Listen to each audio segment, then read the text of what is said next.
അതെ. അപ്പൊ നമ്മൾ ഇന്ന് ഉണ്ടാക്കാൻ പോകുന്നത് ഇന്നത്തെ സ്പെഷ്യൽ ചിക്കൻ മോമോസ്. അപ്പൊ അതെങ്ങനെ ഉണ്ടാക്കാന്ന് നമുക്ക് നോക്കാം. അപ്പം അതിന് വേണ്ട സാധനങ്ങള് കുറച്ച് ഉള്ളി, വലിയ ഉള്ളി, പിന്നെ ക്യാരറ്റ്, നല്ല പൊടിയായിട്ട് അരിഞ്ഞ ക്യാരറ്റ്, പിന്നെ വേണ്ടത് കാബേജ്. ചെറിയ പീസാണ് കാബേജ്. പിന്നെ വേണ്ടതിലേക്ക് കുറച്ച് ഇഞ്ചി വെളുത്തുള്ളി നല്ല പേസ്റ്റ് ആക്കിയതാണേ.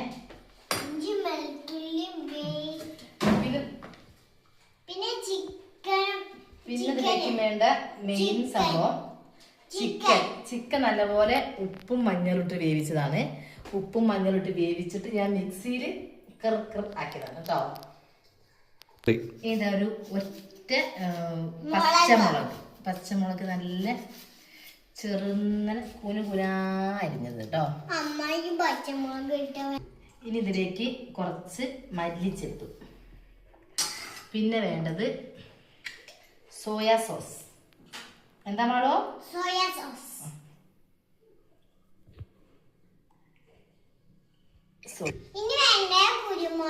ഇനി വേണ്ടത് കുരുമുളക് പൊടി കേട്ടോ.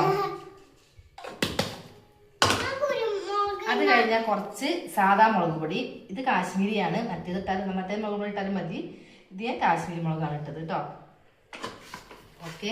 ഇനി ഇത് നല്ലതുപോലെ കൈയിട്ട് കുഴച്ചെടുക്കുക. കൈയിട്ട് ഇളക്കി നല്ലപോലെ മിക്സ് ചെയ്യും. അപ്പൊ നല്ലപോലെ മിക്സ് ചെയ്തു. ഇതിൽ ഞാൻ ഉപ്പിട്ടില്ല, കാരണം ഇതിന്റെ സോയാ സോസിന് ഉപ്പുണ്ട്. ഞാൻ ചിക്കൻ വേവിച്ചതിലും അത്യാവശ്യം ഉപ്പുണ്ട്.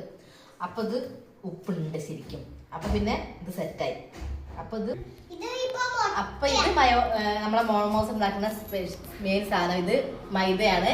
മൈദ ചപ്പാത്തി മാവ് കുഴക്കും പോലെ കുഴച്ച് ഇപ്പൊ ഒരു 2 മണിക്കൂറൊക്കെ ആയി ഞാൻ റെസ്റ്റ് ചെയ്യാൻ വെച്ചതാണ്. അപ്പൊ ഇനി ഇത് നമ്മള് ചപ്പാത്തിക്ക് പരത്തും പോലെ പരത്തി റൗണ്ട് ആക്കിയിട്ട് നമ്മൾ ഈ ഫില്ലിംഗ് ഇതിലേക്ക് നിറയ്ക്കാം. ഓക്കെ.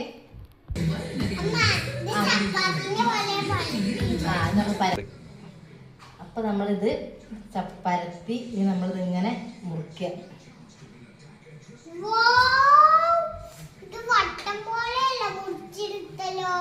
വട്ടം പോലെ മുറിച്ചെടുക്കട്ടെ.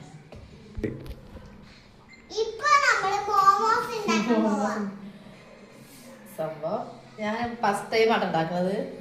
തെറ്റുകുറ്റങ്ങൾ.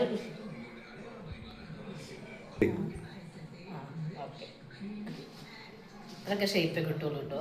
എന്നാലും മോമോസ് ആണെന്ന് മനസ്സിലാക്കിയാൽ മതി. അപ്പൊ നമ്മൾ മോമോസ് ഒക്കെ റെഡിയായി. ഷേപ്പ് ഒന്നും നോക്കണ്ട, എന്നാലും സംഭവം റെഡിയായി. അപ്പൊ നമുക്ക് ഇതിന് ആവിയിൽ വേവിച്ചിട്ട് വരാം. ഓക്കെ. അതൊക്കെ ആവിയിൽ വെക്കട്ടെ കേട്ടോ. അപ്പൊ നമ്മളെ മോമോസ് റെഡി ആകുമ്പോഴേക്ക് നമുക്ക് അതിനുള്ളൊരു ചട്ടി റെഡിയാക്കാം കേട്ടോ. ഇത് ഞാൻ ചുവന്ന മുളക് കുറച്ചു നേരം ചൂടുവെള്ളത്തിലിട്ട് വെച്ചതാണ്. അതിലേക്ക് ഒരു തക്കാളി, ഇവിടെ ഇത്ര, പിന്നെ ഇതാ ഒരു 2 അല്ലി വെളുത്തുള്ളി, കുറച്ച് പഞ്ചസാര, പിന്നെ കുറച്ച് സുർക്ക,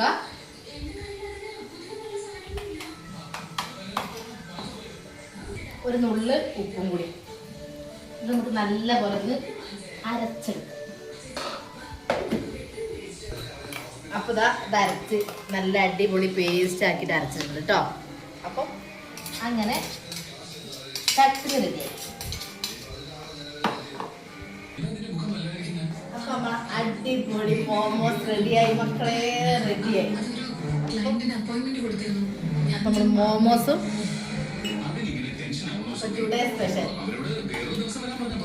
മോമോസ് ചായ.